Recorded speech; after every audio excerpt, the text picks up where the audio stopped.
Hey there, Star Wars fans and Force enthusiasts. Welcome back to the channel. Today we're diving deep into episode 7 of the Acolyte, and boy, do we have a lot to unpack. This episode finally gives us the answers we've been craving about what really went down on Brendok. So grab your lightsabers and let's get into it. All right, let's start with the big reveal. Why were the Jedi on Brendok in the first place?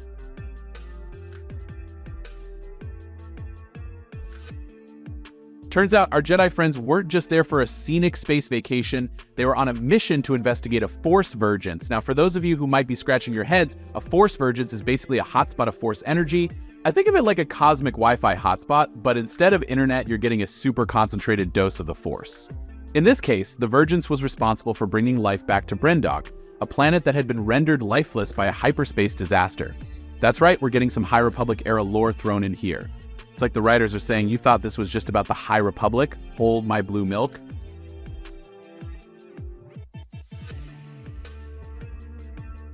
Now here's where things get messy. The Jedi discover that May and OSHA are linked to this Vergence. But instead of being all, hey cool, Force-sensitive kids, things go sideways real fast.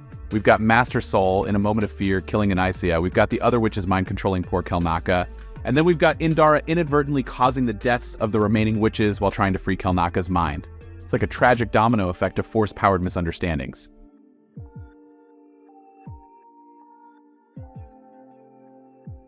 And here's the kicker, folks. After all this goes down, our Jedi friends decide to lie about it. That's right, the Guardians of Peace and Justice in the Galaxy decide to pull a little alternative facts scenario on the Jedi Council. Now, before we all start yelling dark side, let's break down why they did this. 1. Guilt. These Jedi are carrying a ton of baggage from what went down. Sol killed someone, Indara indirectly caused multiple deaths, and they all feel responsible for the chaos that ensued. 2. Protecting OSHA. They believe that if the Council knew about OSHA's origins, they wouldn't let her become a Jedi. It's a classic lie to protect scenario. 3. Preserving the Jedi image. Let's face it, Jedi accidentally caused multiple deaths while investigating Force phenomenon isn't exactly great PR for the Order.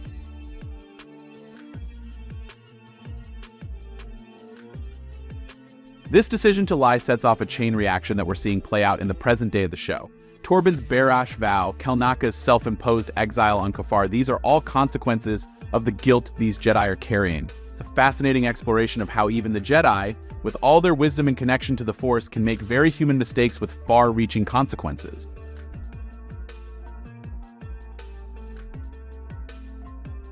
Now, let's talk about our dynamic duo, May and OSHA. This episode finally clarifies their origins and the tragedy that separated them. May, pushed by the manipulative Mother Coral, starts a fire that threatens OSHA's life. This leads to the confrontation with the Jedi and ultimately, May's apparent death. It's a heartbreaking revelation that explains so much about May's character and her motivations in the present timeline. Her vendetta against the Jedi isn't just about ideology, it's deeply personal.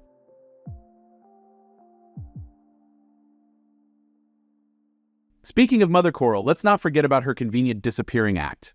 Unlike the other witches, we don't see her body after the confrontation. Could she still be out there pulling strings in the present? This is pure speculation, but I wouldn't be surprised if Mother Coral turns out to be a major player in the overarching plot. Perhaps she's even connected to the mysterious Sith Lord Qimir. Only time will tell.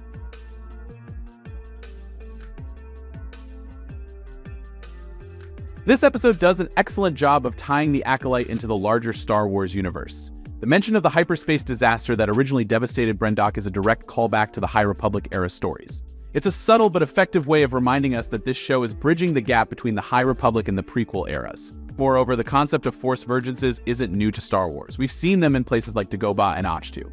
But the Acolyte is exploring how these Vergences can affect not just places but people. It's adding new layers to our understanding of the Force, which is always exciting for us lore nerds.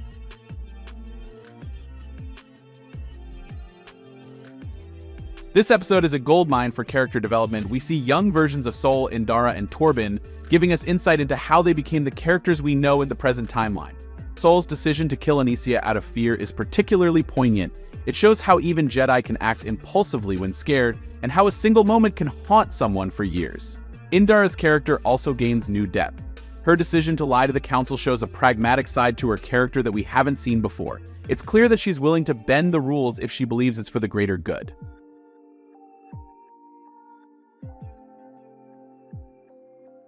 Perhaps the most interesting aspect of this episode is how it highlights the flaws in the Jedi Order. The fact that these respected Jedi Masters felt they had to lie to the Council raises some serious questions about the Order's ability to handle complex situations.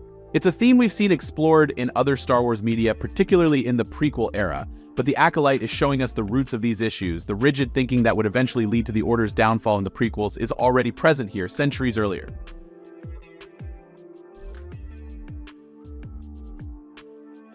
Alright, let's put on our speculation hats for a moment. What could all this mean for the rest of the season? 1. Mother Coral's return. I'm betting we'll see her again, possibly as a surprise villain in the present timeline. 2.